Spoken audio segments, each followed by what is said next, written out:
It all started with a signature, one line of ink, one breath held in a lawyer's office, and suddenly she was no longer just Emma Carter, a self-made woman trying to hold her world together. She became Mrs. Emma Montgomery, married to a man she barely knew, in a contract that promised everything but love. What she didn't know that day, staring at a gold ring that felt more like a shackle than a promise, was that she was walking into a firestorm of lies, betrayal, buried secrets, and a twisted kind of redemption that would break her down before it built her back up. If you ever question how far a person can be pushed before they shatter, or what it really takes a piece of heart back together after it's been crushed, this is the story you've been waiting for. And I promise you, by the end of this video, you will know the truth behind the contract that changed everything.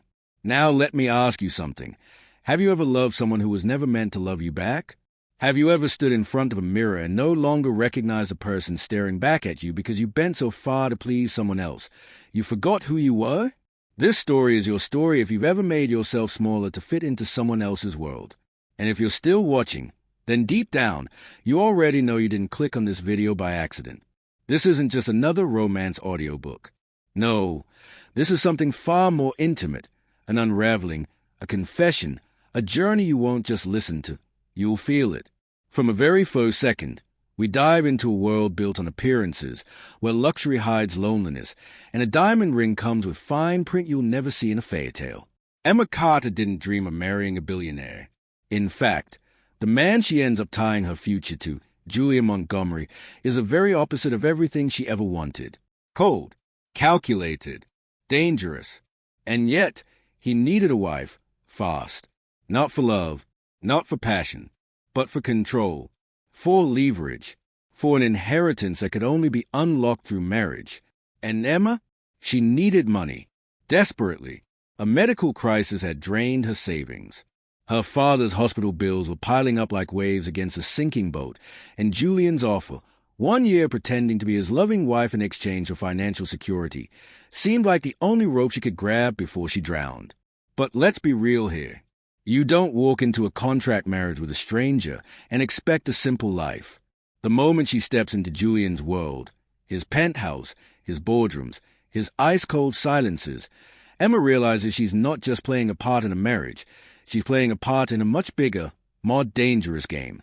One where love isn't just off the table, it's a liability. And yet, the more she learns about him, the more she starts to see cracks in his armor. The late-night stays. The quiet gestures he thinks no one notices. The war he seems to be fighting with himself. Is he protecting her or using her? And when Emma finds herself falling, the one thing she swore she wouldn't do, she has to ask, is it possible to love someone who was never meant to love you back? I want you to stick with me, because what's coming next will shake everything you think you know about love, betrayal, and what redemption really costs. I promise, you won't be left hanging. Every question you're already asking, why did he choose her? What's he hiding behind those steely eyes? What will happen when the contract ends? We're going to answer them, piece by piece, in a way that keeps you on the edge of your seat. But to understand that, you have to see how deep this story goes. You need to feel it the way Emma does, alone in a mansion, wearing a stranger's last name, surrounded by cameras and smiles and whispered secrets, but aching for something real. Because behind the wealth, behind the high society dinner parties and designer gowns, there's something else. A past that Julian has buried. A woman he once loved. A betrayal that nearly destroyed him. And now, Emma has become the pawn in a twisted revenge plan, one that even she doesn't see coming. But here's the catch. She's not just some weak-willed girl. Emma is smart. She's resilient.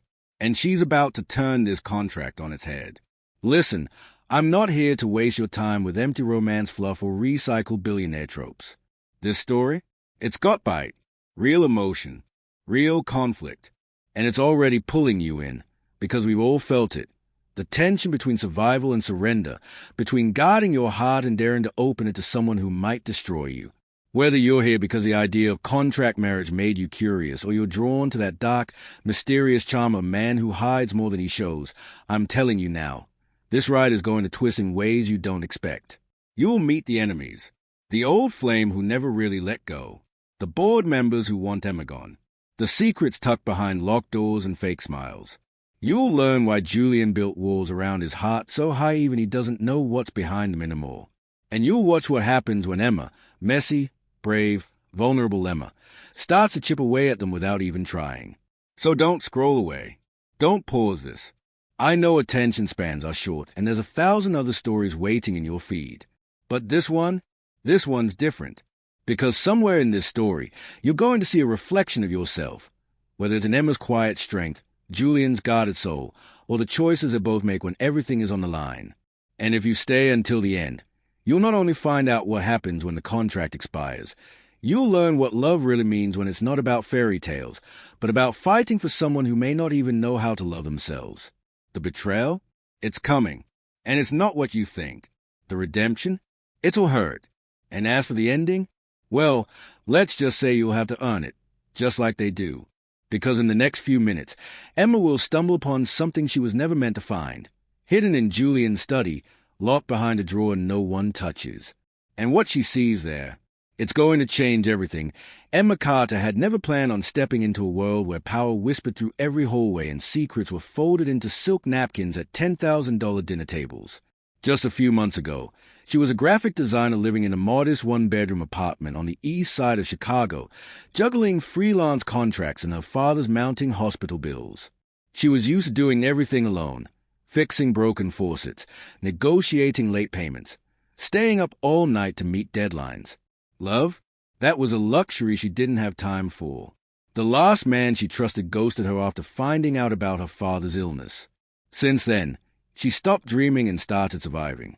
Which is exactly why, when Julian Montgomery's legal team contacted her out of the blue and offered a life-changing deal in the form of a cold, clinical contract marriage, she didn't say no. She couldn't afford to.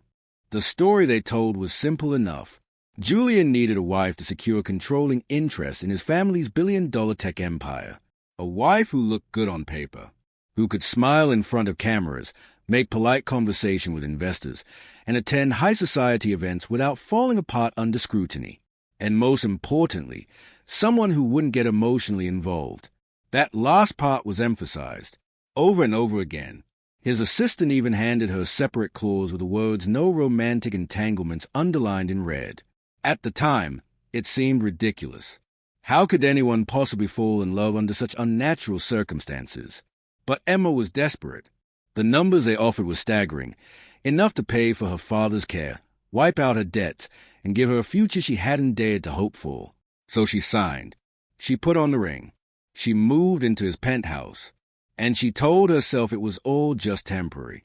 But things rarely stay that simple, especially when Julian Montgomery is involved. He wasn't what she expected. He wasn't cruel, not exactly, but he was cold, unreadable, polite to a fault in public, and distant in private. He kept to himself, working late into the night, rarely speaking more than necessary.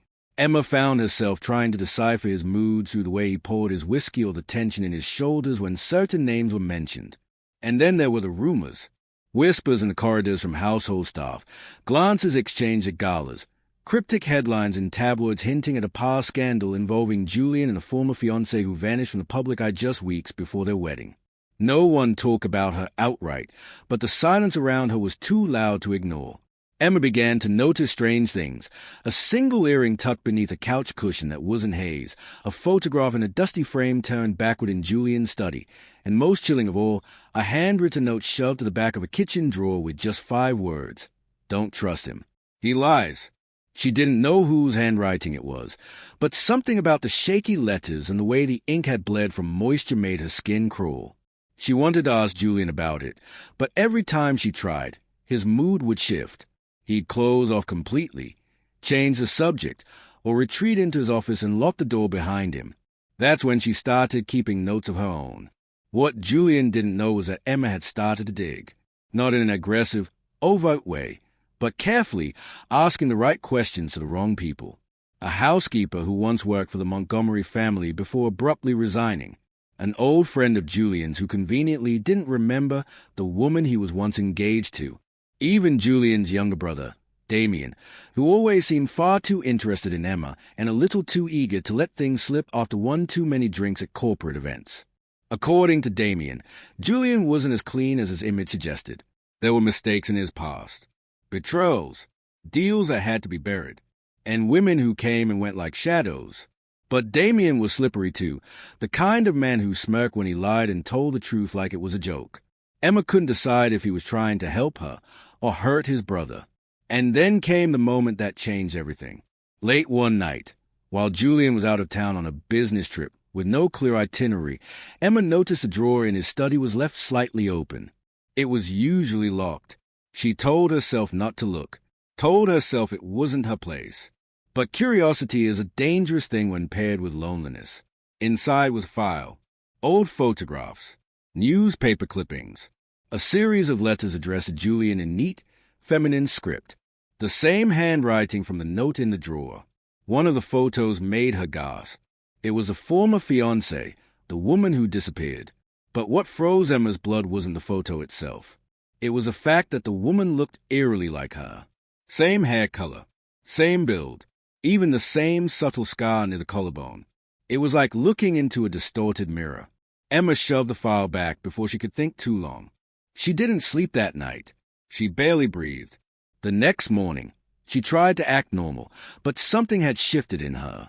She couldn't shake the feeling that she wasn't just some random pick for this contract, that Julian hadn't chosen her because she was convenient. What if he'd been watching her? What if she was meant to take that woman's place? She began to notice more red flags. Strange phone calls that ended when she walked into the room. Locked boxes in the guest room closet. Julian's overly cautious attitude whenever they were in public, like he were protecting her from something or someone. And then there were the anonymous messages. Texts sent to her private phone late at night from an unlisted number. Just a few words each time. Ask him what happened in Prague. The truth is buried, not gone. You're next. She didn't know if they were threats or warnings. And the more she questioned things, the more isolated she became. The house staff grew quieter. The world outside the penthouse felt further and further away. Julian stopped talking about business. He stopped talking, period. And yet, there were moments, tiny flashes, where she caught glimpses of the man beneath the ice. The way he watched her when he thought she wasn't looking. The way his hands trembled when she asked about his past. Emma didn't know who to trust. Damien was too smooth. The staff too afraid. The messages too cryptic. And Julian? He was either protecting her from a threat he couldn't name, or he was the threat. Every answer only opened more questions. Every step forward felt like walking deeper into a maze designed to keep her lost. She wasn't sure if she was falling for him, or falling into a trap. And the worst part? She couldn't tell if he even wanted to hurt her, or if he was trying to save her from something much darker than she could imagine. Because buried in that locked drawer was one more thing. A key. Small, silver, wrapped in velvet. No label. No clue. Just a heavy feeling in her chest when she touched it, as if whatever it opened had been locked away for a reason. And when she finally found the lock it belonged to, hidden in the attic of Julian's childhood estate, what she found inside was something that would upend everything she thought she knew about the man she married. Emma had stared at the velvet-wrapped key in her hand for what felt like hours before she finally worked up the nerve to search for its lock. The attic of the Montgomery estate was more like a forgotten museum than a storage space. Dusty trunks, antique mirrors covered in sheets, walls lined with boxes marked in careful handwriting, and the faint scent of cedar wood and old paper. She had slipped away under the pretense of attending a charity planning session with Julian's stepmother, who was conveniently called away by a last-minute board meeting. Emma had only minutes, maybe an hour at most, to find something, anything, that would explain the strange message in the drawer, the look-alike photos, or the gnawing sense that her life was part of someone else's unfinished story. But just when she found an old leather box in the far corner of the attic, its lock matching the key perfectly, her phone buzzed violently in her pocket. It was a private number again. Another message. You're not ready for what you'll find. Walk away, Emma. Her heart skipped. No name. No sign-off. The timing wasn't a coincidence. Whoever was watching her knew exactly where she was and what she was about to open. But the worst part? When she turned around, the key was gone. Her hand was empty. She swore she had it just moments ago. She tore through her bag, retraced her steps, even checked inside the box in case she'd unconsciously unlocked it. But nothing. It was as if it had vanished into thin air. And with it, her only access to whatever truth Julian had been hiding in that chest. Back in the penthouse, things became even stranger. Her laptop crashed repeatedly. Files she saved disappeared. Her password stopped working on accounts she used daily. When she finally got back in, she noticed something chilling. Her emails had been accessed from another device in New York 2 nights ago. Julian had been with her that entire night, which meant someone else was watching. Someone close enough to monitor her activity, erase her leads, and leave messages that vanished before she could screenshot them. She considered going to the police, but what would she say? "Hi, I signed a contract marriage, and now I think my billionaire husband is hiding a murder or maybe something worse, and someone is watching me through my emails." No one would believe her, especially not when every piece of evidence she collected either disappeared, malfunctioned, or was dismissed as a technical glitch. Her only option left was Damien, the brother who always seemed too slick, too charming, and far too willing to whisper secrets when he had something to gain. He met her at a private lounge downtown, the kind of place with thick red curtains and booze deep enough to hide secrets. She told him everything, about the file, the photos, the missing key. Damien just swirled his bourbon in the glass and smirked like he'd been waiting for this moment. "You really think Julian married you out of kindness?" he asked. "You weren't chosen randomly, Emma. You're part of something bigger. And if you're smart, you'll stop before it breaks you like it broke the last one." She asked him what that meant, but he leaned in close, his voice just a breath. People who dig too deep into the Montgomery legacy don't come out clean. Or alive. It wasn't a warning. It was a day. The next morning, Emma woke to find her apartment, her old apartment, the one she hadn't been to in months, had been broken into. Nothing stolen. Nothing obvious. But a single item had been placed neatly on her former bed, the exact same framed photo of Julian's ex that she'd seen in the attic. Only this time, the woman's face had been scratched out with something sharp, almost like claw marks. And taped to the back was a folded note that simply read, "She knew too much." Emma was spiraling. She couldn't trust Julian. His silence was as loud as a scream. She couldn't trust Damien. He reveled in chaos and kept half-truths close to the chest. And now, she couldn't even trust her own memory. She was beginning to doubt what she saw, what she touched, what she remembered. At one point, she swore she saw the missing key again, this time in Julian's closet, buried in the cufflink drawer. But when she reached for it, it was just an old button. Nothing more. The lines between fear and reality were beginning to blur. Then came the gala. Julian insisted they attend. It was for a Montgomery Foundation cause, some high-profile event tied to charity, tech, and the elite of New York society. Emma wore the designer gown chosen for her, smiled for the photographers, clutched Julian's arm like a porcelain doll. But midway through the evening, she was handed a drink by a server she didn't recognize. She didn't sip it at first. Something about his face unsettled her. It was familiar, but not quite placeable. When she finally turned to ask Julian if he noticed anything odd, he was gone. Just like that. Vanished from the ballroom, the table, the event. No explanation. And when she tried to find him, she realized the phone had no signal. No Wi-Fi. No service. And none of the exits she approached would open. The security staff politely blocked her path. "Sorry, it's not time to leave yet." Emma wasn't sure if it was a high-end security glitch or something far more deliberate. And just when she thought the night couldn't get stranger, the same server approached her again and slipped something into her hand. A folded paper napkin, neatly creased. Inside, just 3 words scrawled in hurried ink. "You're not Emma." Her breath caught. Her name. Her life. Her reality. All suddenly, in question, Emma didn't sleep that night. Not a single second. She sat curled on the edge of the guest room daybed in the Montgomery penthouse, still wearing the remains of the midnight blue gown from the gala, her bare feet cold against the hardwood floor. Her heart hadn't stopped its rapid pounding since she read those 3 words, "You're not Emma." Her mind spun in every direction, trying to piece together what it could possibly mean. Was it metaphorical? Psychological? Or worse, literal? She dug through old photos, scoured every drawer, every ID card, every record she could find. Everything said her name. Everything said she was Emma. And yet the man with the tray, the one with that almost recognizable face, had spoken with such certainty.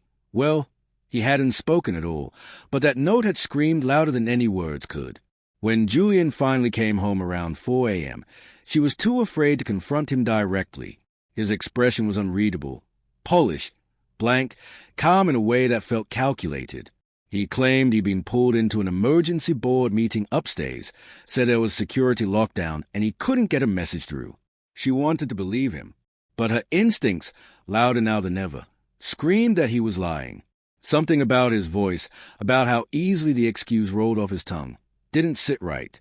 She watched him disappear into the shower and counted the seconds until the water began running, just so she could breathe again without feeling like her chest would crack open. The next morning brought something even worse. Naomi, her best friend since college, the one who'd always told her to trust her gut in calls she ever felt unsafe, was suddenly gone. Emma called her twice, then 4 times, then 8. The number rang, but Naomi didn't answer, and that alone was a red flag. Naomi always answered, even if she was in a meeting, even if it was just a whisper, "Can't talk," and hang up. But now, silence. Emma tried her apartment. No one answered the intercom. She messaged Naomi's assistant and was told she called out sick. When Emma asked where she was staying or if she'd checked in, the assistant simply replied, "She said not to give out her location, even to you." Panic began to curl in Emma's stomach like smoke. She wasn't imagining this. Something was happening. Someone was pulling strings behind the scenes, and it was becoming clear that this wasn't just about old family secrets or marriage arrangement gone wrong. It was about identity, control, and erasure. That evening, a large white envelope was slipped under her bedroom door. No markings, no return address. Inside were 3 things: a photo of Naomi, taken that same week, sitting in a car with a man Emma didn't recognize, a flash drive, and a note scrawled in that same jagged handwriting. She asked too many questions. "Will you?" The flash drive was encrypted. She had to ask Damien for help to unlock it, which meant exposing that she was being watched. He was intrigued, maybe too intrigued, and agreed to decrypt it using a contact from his darker circles. When he returned 2 hours later, his face had gone pale. No charming grin, no smug amusement, just a slow shake of his head. "You need to leave this family, Emma. Now. I don't care if it costs you everything. Money, name, legacy. Whatever's on that drive, it isn't just about Julian. It's bigger, much bigger."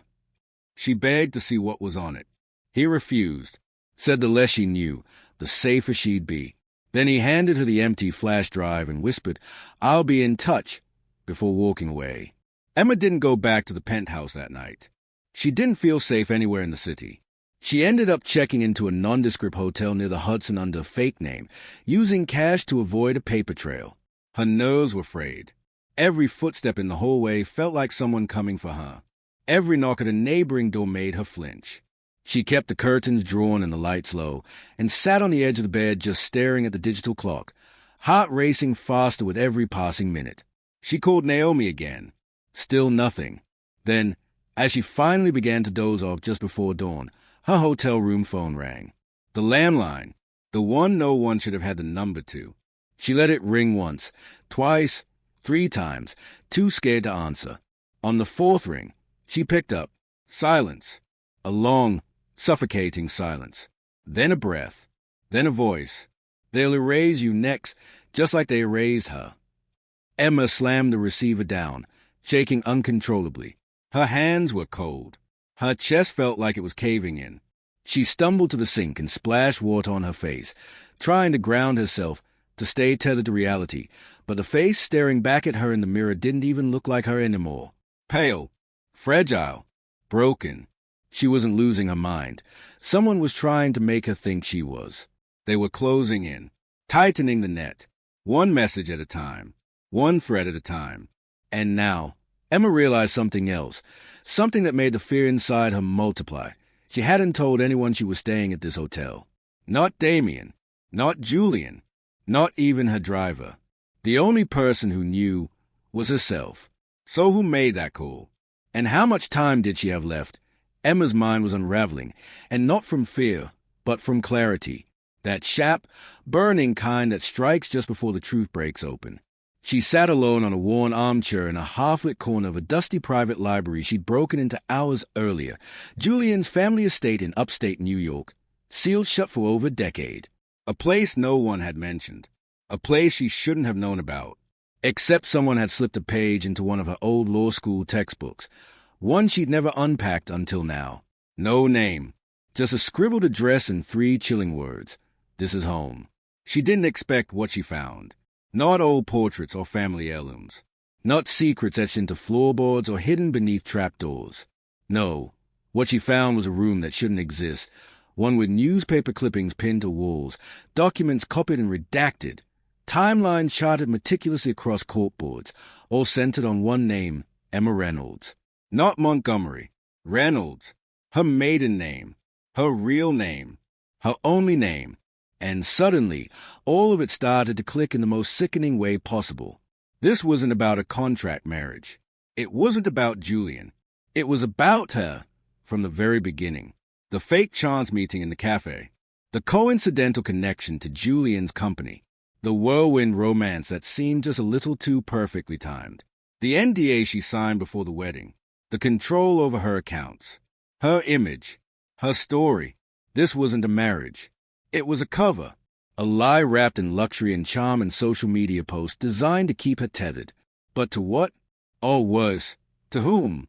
Just as she started snapping pictures of the wall, her phone buzzed again. A text from Naomi's number. But Naomi's phone had been dead for days. It read, check the second drawer. Clock's ticking.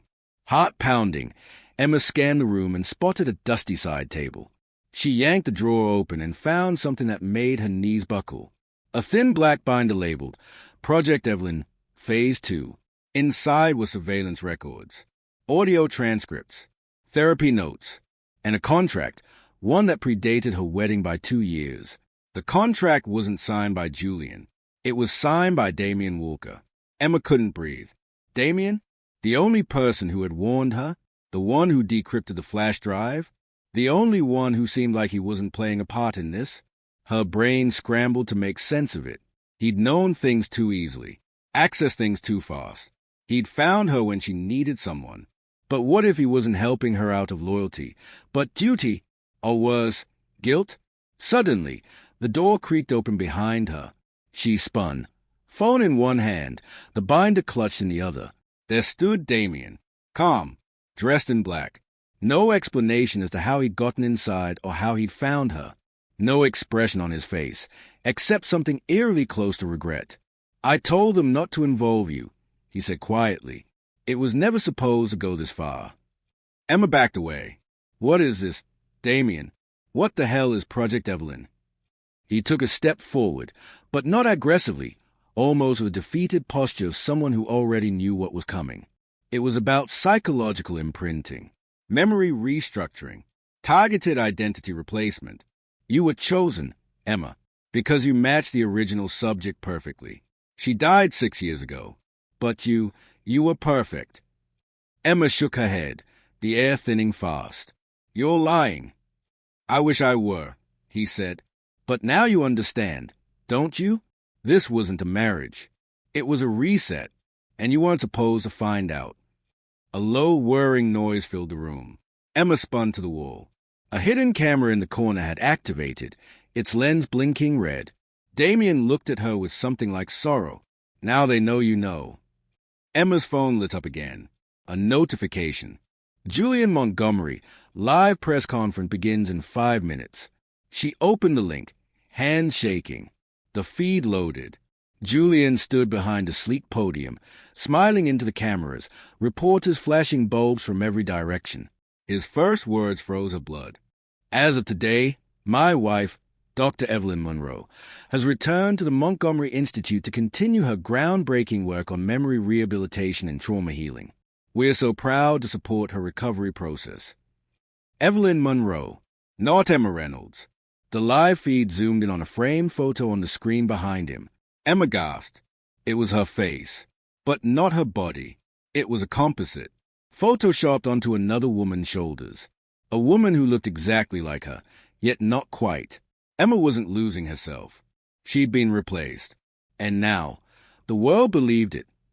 The storm had already started when Emma stepped off the bus in D.C., the real kind, with thunder and rain slicing for the night, but also the one building inside her for weeks.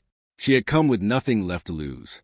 The binder Damien gave her, though heavily redacted, had one crucial lead: a private security firm contracted under a shell company connected to Montgomery Global Holdings. Its listed headquarters, an unmarked gray building on the edge of an industrial district, one that hadn't existed on any public business registry until the day after her wedding. Emma had memorized the floor plans, bypassed the first-level emotion alarms, and slipped in using a stolen badge from a janitor she'd followed for 3 days. This wasn't just a confrontation. It was the end of the maze. And at the center stood the man who'd built it. She found Julian in a sleek glass conference room 3 stories underground, facing away from her, standing in front of a wide digital wall covered in biometric data, neurological scans, and photos, hundreds of photos of her. Different angles, different expressions, different names tagged beneath them. Evelyn, Jane, Harper, Subject 32. The moment she stepped in, he didn't flinch. He only said, "I was wondering when you'd finally catch up." Her voice cracked. "Why me, Julian? Why this whole sick operation?" He turned slowly, calm and collected, in the kind of expensive gray suit that looked custom-stitched to deception itself. "Because you were the only one who could hold the memories. All the others, Evelyn, the real one included, they broke down. Their brains rejected the implants. The trauma made them unstable. But you, Emma, you integrated. You didn't just live the lie. You thrived in it. That's what made you valuable." Emma took a shaky step forward, drenched from the rain, the binder pressed against her chest like armor. "You built an entire life for me. You erased mine. You married me. For God's sake, was any of it real?" Julian offered a smile so small and chilling, it barely moved the corners of his mouth. "Real is what people believe. You were never meant to ask questions. But you did, and that's a flaw. You're not the first Emma Reynolds. You know, just the first one to make it this far." That was when she heard it, the hum of servers shifting, the sound of a live stream upload initializing. He was about to wipe her clean again, only this time publicly. The final stage, reintegration. She lunged for the control console, yanking cables with shaking hands. Julian shouted something behind her, and within seconds, security flooded the hallway. But Emma wasn't done yet. In her pocket was a USB drive Damien had given her, one final piece. It held a full backup of the project's internal files, and more importantly, a hidden video, the real Evelyn Monroe, strapped to a hospital gurney, pleading for someone to stop them. That was the smoking gun, the truth they'd buried. And if Emma could upload it, even for 10 seconds, she could blow the entire operation apart. She jammed the USB into the nearest terminal, typing fast, ignoring Julian's shouting, even when he smashed a chair against the glass wall in a rage. The screen blinked once, twice, then the file started playing. Live, public, already spreading. She saw the comments flood in. Who is this woman? What's going on? Is this real? She barely had time to breathe when Julian tackled her from behind, dragging her away from the console, his hands around her throat. The lights flickered. Emma's vision blurred. But somewhere behind her, alarms started wailing. Security breaches, both physical and digital. The world was waking up. And then it happened. The final twist. Damien's voice echoing over the PA system. "Julian Montgomery, this is a federal intercept. Step away from the woman. We have you surrounded." Emma gasped for air as Julian released her. Glass shattered above them. Flashbangs dropped in. Tactical boots hit the ground. But all she could do was stare. Damien, standing in full DHS gear, weapon lowered, flanked by agents. Julian screamed at him. "You betrayed me." Damien's eyes were cold. "No, I finished the mission."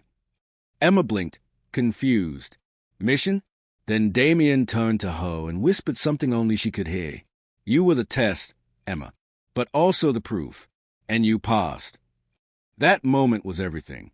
It wasn't about breaking her. It was about proving the system couldn't erase the truth from someone who refused to forget who she was.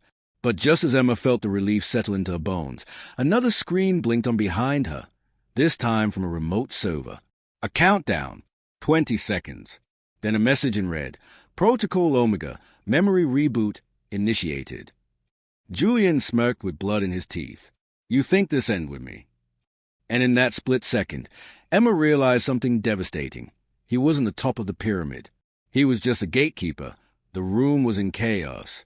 Smoke from the flashbang still curled in the corners as sirens screamed from deep within the facility, warning of the impending memory reboot. Emma stumbled to her feet, her chest heaving, her thoughts a storm of desperation and fury. The countdown on the monitor read 9 seconds. She didn't know what Protocol Omega would do to her, but Julian's expression made it clear. It would erase everything. Not just the evidence, not just the memories of the project, but the core of who she was. They hadn't just created a lie. They had rewritten her identity. And now, they were trying to wipe it away again. The truth she fought tooth and nail to reclaim, the people she had trusted and been betrayed by, the love that was used as a weapon against her, all of it would vanish if she didn't act. She wasn't just trying to stop a program. She was fighting for her soul. She sprinted to the mainframe, her fingers flying across the cracked screen, bypassing the firewall with the last access code Damien had given her, a code she hadn't even understood until now. It wasn't just a password. It was her name, her real name, Evelyn Monroe, the girl she used to be, the woman they erased. With one final strike, she entered it. The countdown halted at 1 second, flickering like it was unsure whether to complete its deadly cycle or obey her final command. The screen went dark. The room fell silent. Emma dropped to her knees, overcome by the enormity of it all. In that silence, she felt the weight of everything. The broken versions of herself she carried like scars, the faces of women before her who hadn't survived, the brutal betrayal of a man who wore love like a mask. And then there was Damien, standing over her now, helping her up with hands that were steady but eyes that carried their own guilt. He hadn't just been watching her for protection. He had been watching her to see if she was strong enough to survive the truth. He had been part of it too. But unlike Julian, he had chosen to help her break free. In the weeks that followed, the facility was dismantled. Arrests were made. Journalists swarmed D.C. as footage from the leaked files played across every major network. People demanded answers. How long had this been happening? How many lives had been rewritten in the name of science and control? Emma sat before a congressional hearing, telling her story in full for the first time, her voice strong, her gaze unflinching. She wasn't a victim anymore. She was the last survivor of a forgotten project, and the only one who could hold the world accountable. Yet peace didn't come quickly. There were days she woke up not knowing if her memories were her own. There were nights she walked past mirrors and wasn't sure if the reflection was someone real or just another mask. But slowly, steadily, she rebuilt. She started using her real name again, Evelyn, but kept them as a reminder of the woman who fought her way through the darkness. She moved into a small cabin on the edge of the Blue Ridge Mountains, far from the hum of government buildings and boardrooms. She planted flowers. She painted. And some nights, she wrote down her memories, anchoring them into something real, something no machine could rewrite. One morning, a letter arrived with no return address. Inside was a photo, black and white, aged at the edges, of a girl who looked exactly like her, standing outside a boarding school in Germany in 1996. Written on the back were the words, Subject 01. The beginning is never the beginning. Evelyn stared at it for a long time, her heart pounding, her fingers trembling. Was it real? A warning? A clue? Or a threat? She didn't know. But she did know this. The story wasn't over. The project went deeper than she'd ever imagined. She may have stopped one branch, but the roots were still alive. As the wind rustled through the trees outside her window, Evelyn pinned the photo to her wall, just above her desk, next to a map dotted with red pins and scribbled names. This time, she wasn't running. She was hunting, and whatever came next, she'd be ready. So if you've stayed with me this far, now you know why this story matters. Because sometimes love isn't just complicated. It's constructed. Because betrayal doesn't always come from the enemy. It often comes from those closest to us. And because redemption isn't about going back to who you were, but about choosing who you become when everything you thought you knew was a lie. Now ask yourself, how much of your life is truly yours? And would you be brave enough to find out?